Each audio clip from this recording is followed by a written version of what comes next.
کتابوں کا خدا اور ہے اور بابوں کا خدا اور، اس عنوان پر انجینئر محمد علی مرزا نے ایک اپنا بیان ریکارڈ کروایا اور اپلوڈ کیا ہے، جس میں انجینئر محمد علی مرزا نے یہ ثابت کرنے کی کوشش کی ہے کہ اللہ رب العزت کا جو تعارف بزرگ بابوں نے اور امت کے جو اکابرین ہیں انہوں نے کروایا ہے وہ تعارف اور ہے، اور کتابیں جو اللہ کا تعارف کرواتی ہیں وہ تعارف اور ہے۔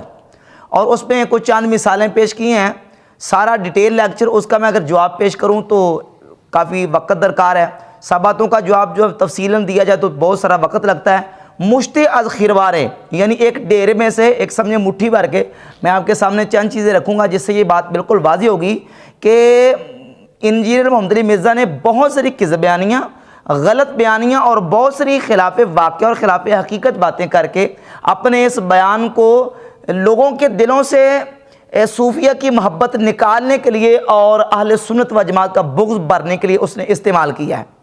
تمہیداً اس نے جو بات بنیادی طور پر بیان کی ہے وہ یہ ہے کہ مرزا کہتا ہے کہ جناب دیکھیں، نبی صلی اللہ علیہ وآلہ وسلم نے اپنی امت کے لیے بزرگ بابے نہیں چھوڑے، نبی علیہ الصلوۃ والسلام نے اپنی امت کو کتابوں کے حوالے کیا، بابوں کے حوالے نہیں کیا۔ بات سمجھ آ رہی ہے نا؟ کتابوں کے حوالے کیا، بابوں کے حوالے نہیں کیا۔ حالانکہ یہ بات بھی اس کی اگر حقیقت کو آپ دیکھتے ہیں تو یہ بات بھی بالکل حقیقت کے برعکس ہے۔ نبی علیہ الصلوۃ والسلام نے کن کتابوں کی امت کو حوالے کیا ہے؟ ان کتابوں کے ذرا نام تو بتائیں نا۔ کیا نبی علیہ الصلوۃ والسلام نے اپنی امت کو اصول کافی، فروع کافی، الاستبصار، حیات القلوب یا صحیح بخاری، مسلم، ترمذی، ابو داؤد، ابن ماجہ، نسائی، ان کتابوں کے حوالے کیا ہے؟ نبی علیہ الصلوۃ والسلام نے کون سی کتابیں لے کے اپنی امت کو دی ہیں؟ ان کتابوں کے ذرا نام ہوتا ہے نا۔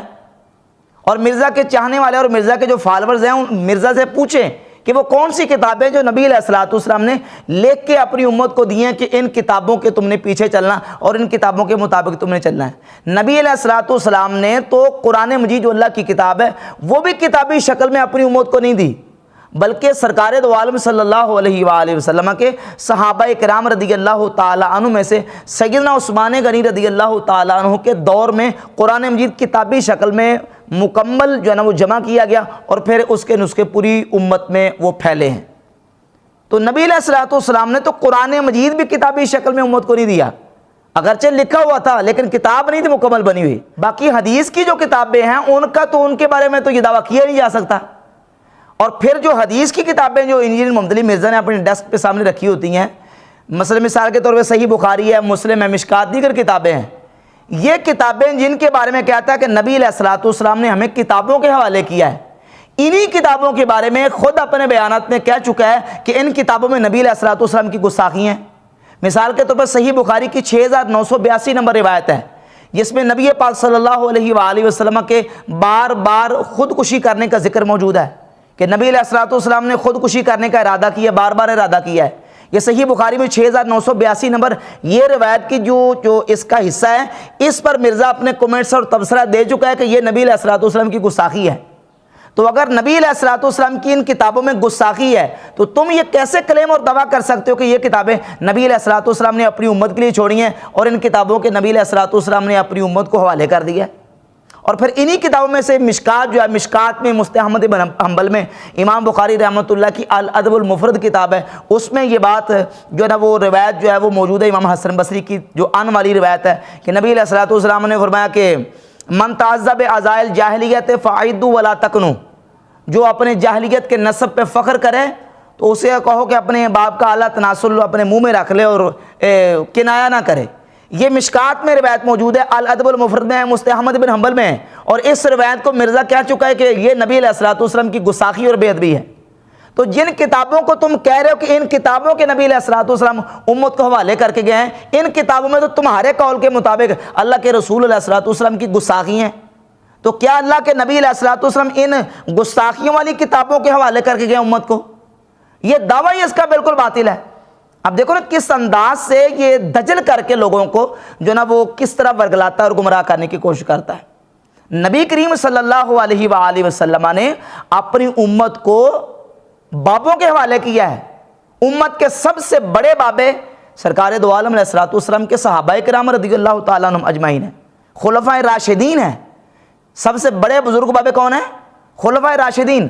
اور نبی کریم علیہ الصلوۃ والسلام کی صحیح حدیث متعدد کتب احادیث میں موجود ہے، جس میں سے سنن ابی داؤد کی 4607 نمبر حدیث ہے کہ حضور علیہ الصلوۃ والسلام نے فرمایا علیکم بسنتی وسنت الخلفاء الراشدین وسنت الخلفاء المہدیین الراشدین، تم پر میری سنت اور میرے خلفاء راشدین المہدیین کی سنت لازم ہے، یعنی تم نے میری سنت کو لازم پکڑنا ہے، میرے خلفاء راشدین کی سنت کو لازم پکڑنا ہے، یعنی ان کے پیچھے لگ جاؤ، ان کی اتباع کرو۔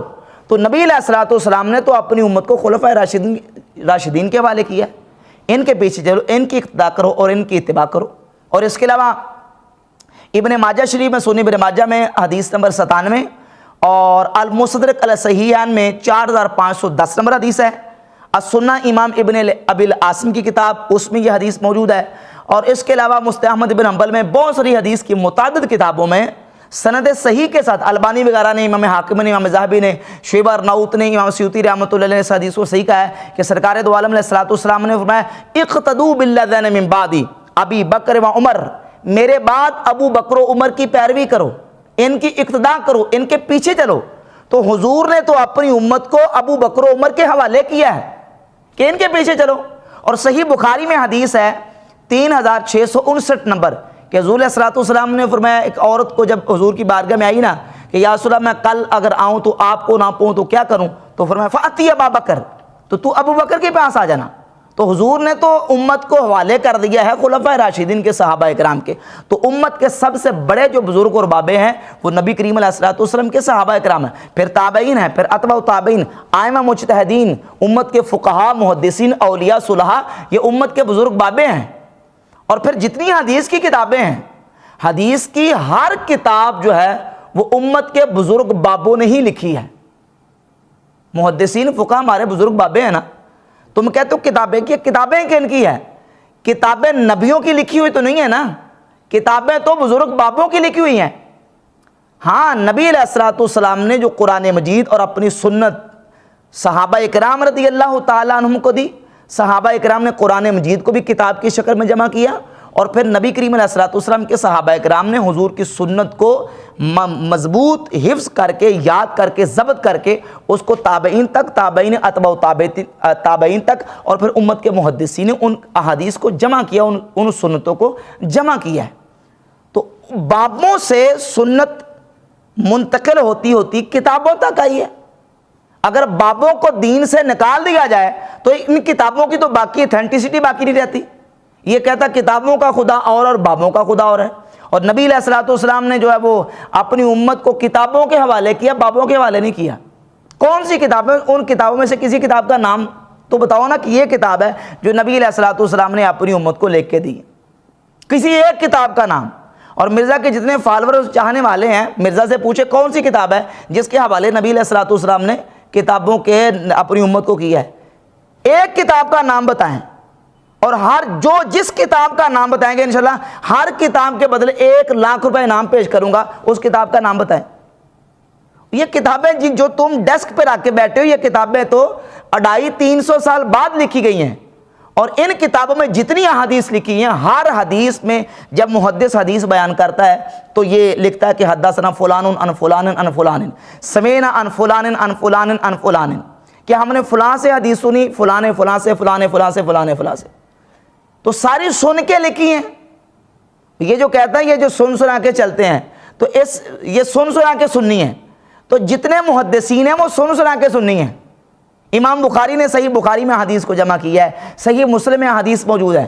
امام بخاری مسلم نے جو احادیث جمع کی ہیں، انہوں نے یہ دعویٰ کیا ہے کہ ہم نے فلاں کتاب سے یہ لے کے اپنی کتاب میں لکھ لی، نہیں، بلکہ انہوں نے اپنی کتابوں میں جتنی احادیث لکھی ہیں، جمع کی ہیں، وہ کتابیں انہوں نے جو جمع کی ہیں وہ حدیثیں سن کے لکھی ہیں۔ بات سمجھ آ رہی نا؟ حدیثیں سن کے لکھی ہیں، ہم نے فلاں سے سنا، فلاں نے فلاں سے سنا، فلاں نے فلاں سے۔ تو اس کے اعتبار سے کہتے ہیں یہ سننی نہیں ہے، یہ سنا کے سننی ہے، ٹننی ہے۔ تو کیا تم امام بخاری اور مسلم کو پھر کیا کہو گے تم؟ وہ تو سنا کے حدیثیں لکھ رہے ہیں۔ سننے کا معیار ہے۔ ہاں، آپ حدیث سنتے ہیں، کوئی بات سنتے ہیں، تو سننے میں معیار یہ ہوگا کہ کس بندے سے سن رہے ہیں۔ اگر وہ بندہ ثقہ ہے، معتبر ہے، تو اس سے سنی ہوئی بات معتبر ہے، مستند ہے۔ جتنے محدثین ہیں، سب محدثین نے اپنی کتابوں میں احادیث کو، اقوال کو، تابعین کے ارشادات اور صحابہ کے آثار کو سن کے لکھا ہے۔ اگر ہر سنی بات نہ معتبر اور نہ قابل قبول ہے تو پھر حدیث کی تو کوئی کتاب بھی قابل قبول نہیں رہے گی. دیکھیں نا کس انداز سے لوگوں کو ورگلاتا ہے, گمراہ کرتا ہے. کہتا ہے سن سنا کے, جی یہ سن سنا کے سننی ہے. اگر ہم سن سنا کے سننی ہے تو سارے محدثین سن سنا کے سننی ہے, سارے ائمہ مجتہدین سن سنا کے سننی ہے, کیونکہ انہوں نے سب نے حدیث اور آثار کو سن سنا کے آگے لکھا ہے اور اس کے مطابق انہوں نے فیصلے کیے ہیں. اچھا, اس سلسلے میں اس نے مثال پیش کی ہے کہ دیکھیں جی کتابوں کا خدا اور بابوں کا خدا اور ہے. کتابوں میں کیا لکھا ہے؟ کتابوں میں لکھا ہے, صحیح جامع ترمذی میں حدیث ہے 2949 نمبر حدیث ہے کہ نبی پاک صلی اللہ علیہ وآلہ وسلم نے فرمایا لم یفقہ من قرأ القرآن فی اقل من ثلاث, جس نے 3 دن سے کم قرآن مجید پڑھا اس نے قرآن کو نہیں سمجھا. اب یہ کتاب جو ہے اللہ کا تعارف یہ کرواتی ہے کہ قرآن مجید 3 دن سے پہلے نہیں پڑھ سکتے, اور ان کے بزرگ بابوں نے اللہ کا تعارف کیا کروایا. حالانکہ یہ مثال بنتی نہیں ہے, اس مثال کا اللہ کے تعارف کے ساتھ کیا تعلق ہے, لیکن اس کا مشن یہ ہے کہ لوگوں کو کسی نہ کسی طریقے سے اکابرین امت سے, اسلاف امت سے بدظن کر کے ان کے دلوں میں ان کا بغض اور عداوت بھرنی ہے. تو اب مثال پیش کر کے یہ ثابت کر رہے ہیں کہ دیکھیں جی انہوں نے ایک بنایا ہوا واقعہ کہ امام ابو حنیفہ رحمۃ اللہ علیہ وہ رمضان شریف میں 61 مرتبہ قرآن مجید پڑھتے تھے, ایک دن کو, ایک رات کو, اور ایک نماز تراویح میں پورا مہینہ پڑھتے تھے. تو اس اعتبار سے 60 وہ اور ایک یہ 61 بن گئے. تو اسی لیے تو میں کہتا ہوں کہ کتابوں کا خدا اور بابوں کا خدا اور ہے. کتاب یہ کہتی ہے کہ 3 دن سے پہلے قرآن نہیں پڑھ سکتے, اور امام ابو حنیفہ کے بارے میں یہ کلیم کرتے ہیں کہ انہوں نے 61 مرتبہ قرآن مجید رمضان شریف میں پڑھا ہے. اس حدیث کا صحیح مفہوم کیا ہے وہ میں انشاءاللہ آخر میں بعد میں پیش کروں گا, لیکن پہلے یہ میں آپ کے سامنے کچھ حوالہ جات رکھنا ضروری سمجھتا ہوں کہ عمومی طور پہ یہ جب بات کرتا ہے نا تو حوالہ کبھی دے گا فضائل سنت کا, کبھی دے گا فضائل اعمال کا, کبھی تذکرۃ الاولیاء کا. ظاہر ہے یہ حدیث کی کتابیں تو نہیں ہے نا, البتہ یہ ہے کہ ان کتابوں میں جو باتیں لکھی ہیں اگر ان کا ثبوت موجود ہے اور وہی باتیں احادیث کی کتابوں میں صحابہ کرام سے, تابعین سے بھی ثابت ہیں, تو پھر یہ حوالہ دیکھ کے فضائل سنت کا یا فضائل اعمال کا صرف یہ لوگوں کو ورگلانا چاہتا ہے کہ بس یہ بات یہاں تک محدود ہے اور انہی کتابوں میں من گڑت بات ہے, اس کا حقیقت سے کوئی تعلق نہیں ہے. حالانکہ وہی بات حدیث کی کتابوں میں بھی موجود ہوتی ہے. تو بڑا مختصر سا تتبع تفحص ناقص کے مطابق میں نے جب تلاش کیا بحمد تعالیٰ تو نبی کریم صلی اللہ علیہ وآلہ وسلم کے 4 جلیل القدر صحابہ سے اور درجن سے زائد تابعین اور پھر ائمہ محدثین سے یہ بات ثابت ہے کہ وہ بڑے بڑے جلیل القدر ائمہ محدثین, تابعین اور صحابہ کرام ایک رات میں قرآن مجید مکمل کرتے تھے, بلکہ ایک رکعت میں پورا قرآن مجید پڑھتے تھے. سیدنا حضرت عثمان غنی رضی اللہ تعالیٰ عنہ سے سند حسن کے ساتھ مصنف ابن ابی شیبہ, اسی طرح شرح معانی الاثار میں امام طحاوی یہ حدیث لے کے آئے, مصنف ابن ابی شیبہ کی 3710 نمبر حدیث ہے, اور شرح معانی الاثار میں سند حسن کے ساتھ موجود ہے کہ سیدنا عثمان غنی رضی اللہ تعالیٰ عنہ ایک رکعت میں رات کے وقت قرآن مجید مکمل کرتے تھے.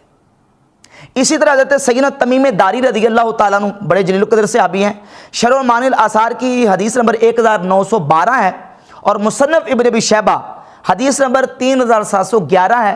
یہ صحابی بھی ایک رات میں مکمل قرآن پاک پڑھتے تھے.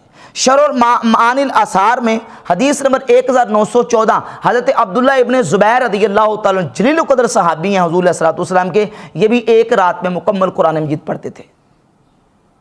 اسی طریقے سے حضرت عبداللہ ابن عباس رضی اللہ تعالیٰ عنہ کے شاگرد ہیں ابو حمزہ نصر بن عمران تابعی, انہوں نے سیدنا عبداللہ ابن عباس سے پوچھا کہ میں قرآن مجید ایک رات میں پڑھتا ہوں, بار مرتبہ پڑھتا ہوں, تو انہوں نے کہا کہ ٹھیک ہے تلفظ کے ساتھ پڑھو اور اس انداز سے پڑھو کہ تمہارے کان خود اس کی تلاوت اور قراءت سن سکیں, تو ٹھیک ہے پڑھ لیا کرو. یہ السنن الکبریٰ بہقی للنسائی, یہ امام بہقی کی جو کتاب ہے, جلد نمبر 2 صفحہ نمبر 396 پہ سند حسن کے ساتھ موجود ہے.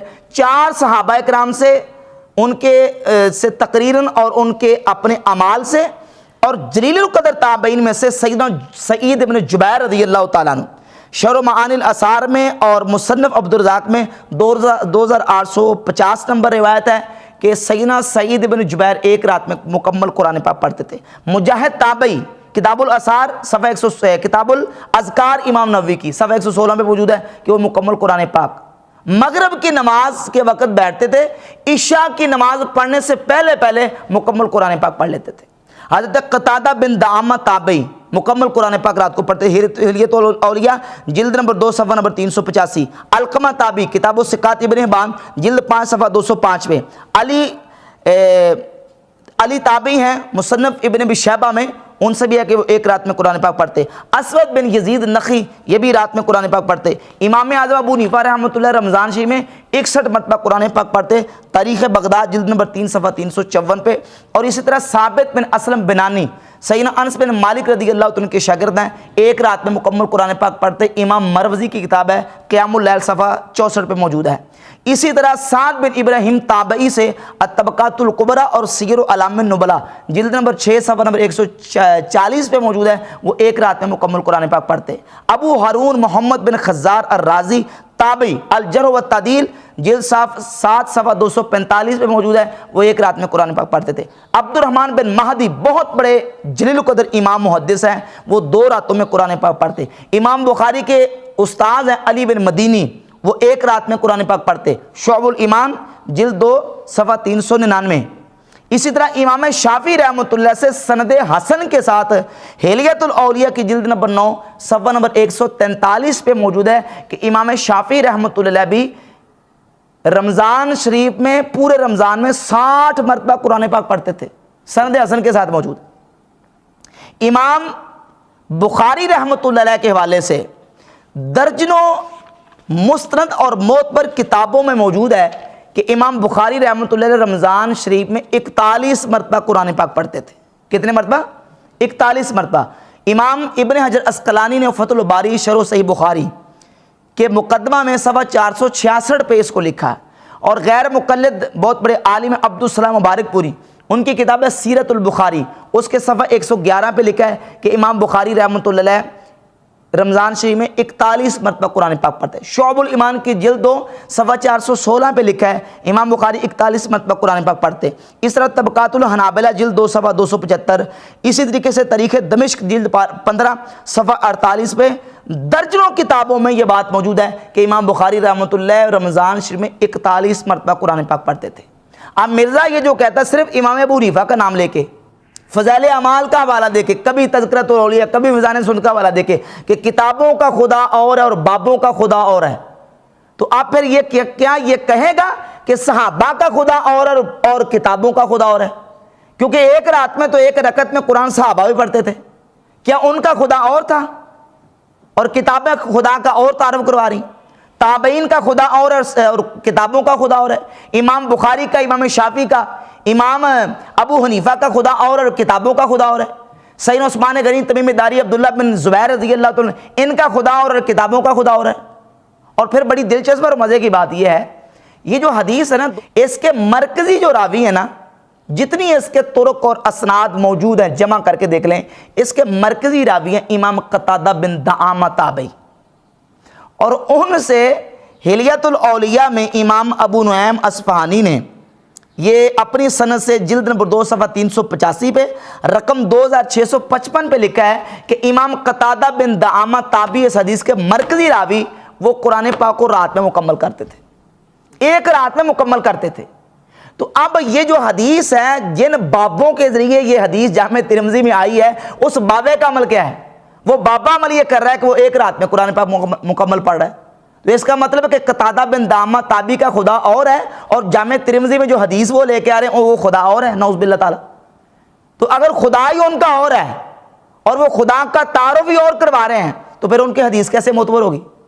ان کی تو حدیث ہی ریجیکٹیبل، قابل قبول ہوگی جب وہ خدا کو ہی نعوذ باللہ کوئی اور خدا مان رہے ہیں اور خدا کا تعارف ہی کوئی کچھ اور مان رہے ہیں۔ اور پھر صحیح بخاری میں جو حدیث ہے 5052 53 54، ان میں سے ایک جو طریق ہے اس میں سیدنا مجاہد تابعی رحمۃ اللہ علیہ اس حدیث کے جو راوی ہیں، مجاہد تابعی حدیث بیان کرتے ہیں، اس کے جو راوی مجاہد تابعی ہیں، ان سے سند صحیح کے ساتھ امام نووی رحمۃ اللہ علیہ نے کتاب الاذکار کے صفحہ 116 پہ لکھا ہے کہ امام مجاہد تابعی رحمۃ اللہ علیہ سے سند صحیح سے ثابت ہے کہ وہ مغرب کی نماز پڑھ کے بیٹھتے تھے، عشاء کی نماز سے پہلے پہلے پورا قرآن مجید مکمل کر لیتے تھے۔ حدیث کے راوی کیا کہہ رہے ہیں؟ وہ جن بابوں سے حدیث ہم تک پہنچی ہے ان بابوں کا عمل دیکھو، پھر اب حدیث کا مطلب سمجھو کہ اس حدیث کا مطلب کیا ہے اور اس حدیث کا تعلق کن لوگوں کے ساتھ ہے، یہ آخر میں بیان کرتا ہوں۔ اچھا، اس سلسلے میں ایک غلط بیانی اور سمجھیں کہ ایک حدیث میں تحریف کا ارتکاب کیا ہے انجینئر محمد علی مرزا نے اسی بات اور گفتگو کو چلاتے ہوئے۔ صحیح مسلم کی 1886 نمبر حدیث ہے، نبی پاک صلی اللہ علیہ وآلہ وسلم نے صحابہ کرام رضی اللہ تعالی عنہم کو ایک دن فرمایا کہ یعجز احدکم، کیا تم میں سے کوئی بندہ اس بات سے بھی عاجز ہے کہ ان یقرأ فی لیلۃ ثلث القرآن، کہ وہ رات کے وقت قرآن کا تیسرا حصہ تلاوت کرے، قرآن کا تیسرا حصہ پڑھے؟ کیا تم میں سے کوئی بندہ اس بات سے بھی عاجز ہے؟ تو صحابہ کرام رضی اللہ تعالیٰ عنہ نے عرض کی، یا رسول اللہ ہم کس طرح پڑھیں؟ تو آپ نے فرمایا قل هو اللہ شریف ایک مرتبہ پڑھ لو تو قرآن کا تیسرا حصہ یعنی تہائی حصہ 10 پارے قرآن پڑھنے کا ثواب مل جائے گا۔ یہ حدیث ہے صحیح مسلم میں۔ اب اس کی معنوی تعریف کرتے ہوئے اس بات کو ثابت کرنے کے لیے مرزا نے اس کا ترجمہ بالکل ہی ایسا غلط پیش کیا جو نہ عقلاً درست ہے نہ نقلاً درست ہے۔ ترجمہ کیا کیا مرزا نے؟ کہتا ہے کہ نبی علیہ السلام نے فرمایا بلا بتاؤ تم میں سے کسی کی استطاعت ہے کہ وہ ایک رات میں تہائی قرآن پڑھ لے؟ تم میں سے کسی کی استطاعت ہے کہ وہ ایک رات میں تہائی قرآن پڑھ لے؟ تو صحابہ کرام نے کہا یا رسول اللہ کس کی استطاعت ہوگی کہ وہ ایک رات میں ایک تہائی قرآن پڑھ لے؟ یعنی ثابت کرنے کی یہ کوشش کر رہا ہے کہ ایک رات میں قرآن کا تہائی حصہ پڑھنا ممکن نہیں ہے، ناممکن ہے، نہیں پڑھا جا سکتا۔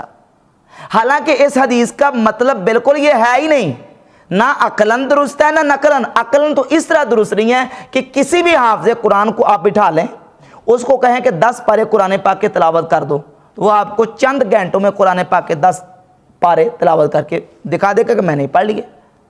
ناممکن والی تو بات ہی نہیں ہے، بلکہ کوئی بھی سادہ مسلمان جو غیر حافظ ہو وہ رات کے وقت بیٹھے، وہ بیٹھ کے تو قرآن پاک کے 10 پارے آسانی سے پڑھ سکتا ہے اگر وہ بیٹھ کے مسلسل پڑھتا رہے۔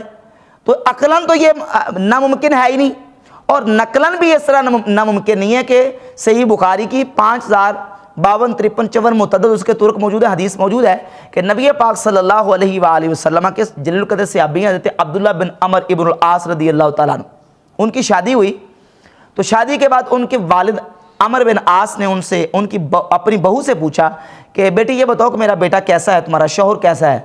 تو انہوں نے کہا کہ ابا جان بہت نیک آدمی ہیں، متقی پرہیزگار آدمی، اچھے آدمی ہیں، لیکن یہ شادی کے بعد مجھے وقت بہت کم دیتے ہیں۔ تو انہوں نے یہ بات نبی کریم علیہ السلام کی بارگاہ اقدس میں عرض کر دی کہ حضور عبداللہ کا اپنی بیوی کے ساتھ یہ معاملہ ہے۔ تو حضور نے حضرت عبداللہ کو بلایا اور کہا کہ عبداللہ یہ بتاؤ کیف تصومو، تم روزہ کیسے رکھتے ہو؟ تو انہوں نے عرض کی کل یوم، حضور میں روزانہ روزہ رکھتا ہوں۔ فرمایا کیف تختمو، قرآن کتنا ختم کرتے ہو رات کے وقت؟ تو انہوں نے عرض کی کل لیلۃ، حضور ہر رات کو قرآن مکمل کرتا ہوں، ہر رات کو قرآن مکمل کرتا ہوں۔ تو سیدنا عبداللہ ابن عمر ابن عاص رضی اللہ تعالیٰ عنہ کا یہ بات بتانا، اس بات کا نقلاً بھی ثبوت ملتا ہے کہ قرآن مجید کو ایک رات میں مکمل کرنا صحابہ سے ثابت ہے، صحیح بخاری سے ثابت ہے۔ ہاں پھر حضور علیہ السلام نے ان کی کنڈیشن اور ان کے حالات اور کیفیت کے مطابق ان کو کہا کہ نہیں تم نے 40 دن میں قرآن پہ پڑھنا ہے۔ عرض کہ حضور میں اس سے زیادہ استطاعت رکھتا ہوں۔ فرمایا مہینے میں، حضور میں اس سے زیادہ استطاعت رکھتا ہوں۔ فرمایا پھر تم 15 دن میں، زیادہ استطاعت رکھتا ہوں۔ فرمایا پھر 7 دن میں، پھر کرتے کرتے حتیٰ کہ ایک حدیث میں کہ 7 دن تک کہا، اور دوسری میں ایک ان کو کہا کہ نہیں تم 3 دن کی تمہیں اجازت ہے، 3 دن تک تم قرآن پاک مکمل کر لیا کرو۔ تو اس سے بات ثابت ہوگی کہ عقلاً نقلاً دونوں طرح بالکل واضح ہے کہ قرآن مجید کو رات کے وقت مکمل پڑھا جا سکتا ہے، یہ ناممکن بات نہیں ہے۔ اور پھر یہ جو حدیث کا معنوی اس نے جو تحریف کا ارتکاب کیا ہے، یہ بالکل حدیث کا کوئی مطلب مفہوم یہ نہیں ہے، اس نے ناممکن ثابت کرنے کی کوشش کی ہے۔ بلکہ اس سلسلے میں ایک اور حدیث میں شعب الایمان کی جلد نمبر 2 صفحہ 402 سے پیش کر دیتا ہوں کہ نبی پاک صلی اللہ علیہ وآلہ وسلم نے صحابہ کرام علیہ مردوان جو تاجر صحابہ تھے ان کو فرمایا کہ یا معاشر التجار یعجز احدکم اذا رجع من سوقہ ان یقرأ 10 آیات، اے تاجروں کے گروہ کیا تم اس بات سے بھی عاجز ہو کہ تم جب بازار سے واپس آؤ تو 10 آیات قرآن پاک کی تلاوت کرو، پڑھ لو؟ یعنی حضور نے ترغیب دی کہ جب تم بازار سے آؤ تو 10 آیتیں قرآن کی تلاوت کر لیا کرو۔ یہ نہیں ہے کہ یہ ہو ہی نہیں سکتا کہ 10 آیتیں کس طرح تلاوت، یہ کوئی ناممکن والی بات ہے۔ جس طرح یہ ناممکن نہیں ہے اس طرح 10 پارے قرآن پاک کے پڑھنے یہ ناممکن نہیں ہے، مطلب غلط بیان کرتا ہے۔ اور یہ ساری احادیث اور دلائل اس بات کا بیان ثبوت ہے کہ قرآن مجید کو صحابہ کرام رضی اللہ تعالیٰ ایک ایک رات میں پڑھتے تھے۔ اب وہ جو حدیث ہے کہ جس نے 3 رات سے پہلے قرآن پاک کو پڑھا اس نے قرآن کو نہیں سمجھا، اس کا مطلب کیا ہے، اس کا مفہوم کیا ہے؟ اب پہلے دیکھیں کہ جو بھی بات ہم لیتے ہیں قرآن پاک کا مفہوم وہ لیں گے جو احادیث میں ہے، اور احادیث کا وہ مفہوم بیان کیا جائے گا جو امت کے اسلاف نے، بزرگ بابوں نے بیان کیا، محدثین نے، جس کو فہم محدثین یا فہم اسلاف کہا جاتا ہے اس کو قبول کیا جائے گا۔ محدثین نے جب اس حدیث کی شرح اور وضاحت کی ہے تو امام ابن حجر عسقلانی رحمۃ اللہ علیہ فتح الباری شرح صحیح البخاری جلد نمبر 9 صفحہ 97 پہ اور 199 پہ لکھتے ہیں والذی یظہر ان ذالک یختلف باختلاف الاحوال والاشخاص، کہ ظاہر یہ جو ہوا ہے وہ یہ ہے کہ یہ احوال اور اشخاص کے اختلاف کے ساتھ ہے۔ احوال اور اشخاص کے یعنی جو شخص ہے اس کی کیفیت کیسی، اس کی حالت کیسی ہے، اس کی حالت، اس کی کیفیت اور اس بندے کے مطابق حکم ہے، نہ یہ کہ یہ ہر ایک بندے کے لیے ہے، ہر بندے کے لیے حکم نہیں ہے۔ بلکہ امام نووی رحمۃ اللہ علیہ نے تو کتاب الاذکار کے صفحہ 116 پہ لکھا ہے، کہتے ہیں اما الذین ختموا القرآن فی رکعۃ، بہرحال وہ لوگ جنہوں نے ایک رکعت میں قرآن پاک پڑھا ہے، فلا یحصون لکثرتہم، کہتے ہیں وہ اتنے زیادہ لوگ ہیں کہ ان کی کثرت کی وجہ سے ان کا شمار نہیں ہو سکتا۔ فمنہم عثمان بن عفان و تمیم الداری و سعید بن جبیر، ان میں سے عثمان غنی، حضرت تمیم داری اور حضرت سعید بن جبیر رضی اللہ تعالیٰ عنہ ہیں جنہوں نے قرآن مجید کو ایک ایک رات میں، ایک ایک رکعت میں پڑھا ہے۔ امام ملا علی قاری مرقات شرح مشکات کی جلد 5 صفحہ 81 پہ لکھتے ہیں کہ اس حدیث کا جو مطلب وہ فرماتے اما الثواب علی قراءتہ فهو حاصل لمن فہم ولمن لم یفہم بالکلیۃ للتعبد بلفظہ، ایک ہے قرآن مجید کی قراءت اور تلاوت اور ایک ہے قرآن مجید کو سمجھنا، اس میں کوئی شک و شبہ نہیں ہے کہ جو قرآن کو پڑھ کے سمجھتا ہے اس کی فہم بھی حاصل کرتا ہے، وہ درجے مرتبے کمال میں اوپر ہے۔ لیکن ایک بندہ وہ ہے جو صرف قرآن مجید کو پڑھتا ہے، قرات کرتا ہے اور قرآن کی تلاوت کرتا ہے، تو لکھتے ہیں قرآن کی تلاوت اور قرات بھی مستقل ایک عبادت ہے، مستقل ایک عبادت ہے۔ ایک طرف کوئی بندہ ذکر اللہ کرتا ہے، اللہ اکبر، سبحان اللہ، الحمدللہ، تسبیحات کرتا ہے، اور ایک طرف وہ بندہ جو قرآن مجید کی تلاوت کر رہا ہے، اگرچہ وہ سمجھ نہیں رہا، اس کو سمجھ نہیں آ رہی، صرف تلاوت کیے جا رہا ہے، صرف قرآن مجید کے کلمات کو پڑھتا جا رہا ہے، تو اب اس کو فقط قرآن مجید کے کلمات کی قرات پر اور تلاوت پر بھی اللہ رب العزت عبادت کا ثواب دے گا، کیونکہ قرآن مجید کی فقط قرات اور تلاوت بھی مستقل عبادت ہے۔ لہذا ہمارے اسلاف جو صحابہ کرام، تابعین، تبع تابعین، جو ایک ایک رات میں بار بار مرتبہ قرآن پاک پڑھا ہے وہ بطور ذکر کے پڑھا ہے، بطور تلاوت اور قرات کا ثواب حاصل کرنے کے لیے پڑھا ہے۔ اب یہ جو ہے صورت وہ اس میں شامل نہیں ہے۔ اچھا، پھر ایک اور بات بھی یہاں سمجھیں کہ ہزاروں لاکھوں مسلمان ہیں جو رمضان شریف میں 2 4 5 10 پارے ایک ایک دن میں پڑھتے ہیں۔ اچھا، ایک سمپل آدمی سادہ جو ہے، کیا وہ 10 پارے روزانہ پڑھے تو قرآن پاک 10 پارے پڑھ کے سمجھ سکتا ہے؟ 10 کیا وہ 5 بھی نہیں سمجھ سکتا؟ 5 کیا وہ 1 پارا بھی پڑھ کے نہیں سمجھ سکتا؟ تو کیا اس کو 1 پارا بھی نہیں پڑھنا چاہیے؟ وہ اللہ کے بندو، ایک ہے پڑھ کے سمجھنا اور ایک ہے اس کو بطور قرات اور بطور تلاوت کے ذکر کے ثواب کے لیے پڑھنا۔ اسلاف سے جو عمل ثابت ہے اس کا جو محمل ہے وہ یہ ہے کہ وہ بطور قرات کے، تلاوت کے، ذکر کے ثواب کے طور پر پڑھتے تھے، کیونکہ رمضان شریف میں قرآن مجید کا ایک ایک حرف بھی جو پڑھا جاتا ہے اس پر جو سینکڑوں کی تعداد میں اس کو حسنات اور نیکیاں ملنے کی اللہ کی بارگاہ میں امید ہے۔ اس لیے رمضان شریف کے مبارک 7 لمحات میں وہ اس کو غنیمت جانتے ہوئے ایک طرف ذکر ہے اور ایک طرف قرآن کی تلاوت ہے، وہ کثرت تلاوت قرآن پاک کرتے تھے تاکہ ثواب زیادہ سے زیادہ حاصل کیا جا سکے۔ اور امام مولا علی قاری رحمۃ اللہ علیہ نے بھی اور غیر مقلدین کے بہت بڑے چوٹی کے عالم ہیں، تحفۃ الاحوذی جلد نمبر 8 صفحہ 221 پہ لکھتے ہیں والمراد نفی الفہم لا نفی الثواب، کہ جو حدیث ہے کہ جس نے 3 دن سے پہلے قرآن پاک پڑھا اس نے نہیں سمجھا، تو اس میں فہم کی نفی ہے، ثواب کی نفی نہیں ہے۔ یہ نہیں ہے کہ جس نے 3 دن سے پہلے قرآن پاک پڑھا اس کو ثواب ہی نہیں ملے گا، ثواب ملے گا، اس کو عبادت کا مرتبہ درجہ ملے گا، لیکن 3 دن سے پڑھا پہلے تو اس کو سمجھ نہیں آئے گا۔ تو یہ تو کئی ایسے بندے ہیں کہ مہینے میں بھی پڑھ لے تو اس کو سمجھ نہیں آئے گا۔ تو یہ اشخاص اور ان کے احوال کے مطابق حکم ہے، یہ جو نا وہ ہر بندے کے لیے حکم نہیں ہے۔ اور یہ جن اسلاف کے میں نے حوالے دیے یہ تو وہ لوگ ہیں جو قرآن کے ایکسپرٹ اور بڑے بڑے ماہرین تھے، اور سیدنا عثمان غنی رضی اللہ تعالیٰ عنہ کی تو بالخصوص قرآن پاک کے ساتھ محبت جو ہے وہ کتب حدیث اور سیرت اور فضائل کی کتابوں میں بڑی صراحت کے ساتھ موجود ہے۔ تو اب یہ جو 1886 نمبر حدیث کا اس نے مانوی تحریف کر کے یہ مطلب بیان کرنے کی کوشش کی ہے کہ یہ ناممکن ہے، ہو ہی نہیں سکتا کہ قرآن پاک کے 10 پارے پڑھے جا سکیں، یہ بالکل اس کی مانوی تعریف ہے۔ اس لیے تو ہم کہتے ہیں کہ ایسے لوگ جو حدیثیں بیان کرتے ہیں یا تو جھوٹی حدیثیں، جس طرح نبی کریم علیہ السلام کی حدیث ہے صحیح مسلم میں 15، 16، 17 تقریباً ایک ہی مضمون کی مقدمہ صحیح مسلم میں حدیث موجود ہے کہ فرمایا کہ آخر زمانے میں ایسے لوگ آئیں گے، ایسے جھوٹے اور کذاب دجال لوگ آئیں گے، یاتونکم الاحادیث، وہ تمہارے سامنے احادیث بیان کریں گے، وہ احادیث جو تم نے اور تمہارے آباء و اجداد نے نہیں سنی ہوگی، تم ان سے بچو، اپنے آپ کو بچاؤ، کہیں وہ تمہیں گمراہ نہ کر دیں، کہیں وہ تمہیں فتنے میں مبتلا نہ کر دیں۔ ظاہر ہے وہ حدیثیں بیان کرنے والے یا تو جھوٹی اپنی طرف سے جعلی بنا کے حدیث بیان کریں گے، یا احادیث تو ہوں گی لیکن اس میں بریکٹیں لگا کے، اس میں معنی تحریف کر کے، اس کا ترجمہ بدل کے، اس کا مفہوم بدل کے پیش کریں گے اور لوگوں کو گمراہ کریں گے، لوگوں کو ورگلانے کی کوشش کریں گے۔ اور یہی کام یہ کرتا ہے کہ بالکل یہ دیکھ رہا ہے اس حدیث کا مفہوم ہی نہیں بنتا، یہ جو یہ مفہوم نہیں کر رہا ہے۔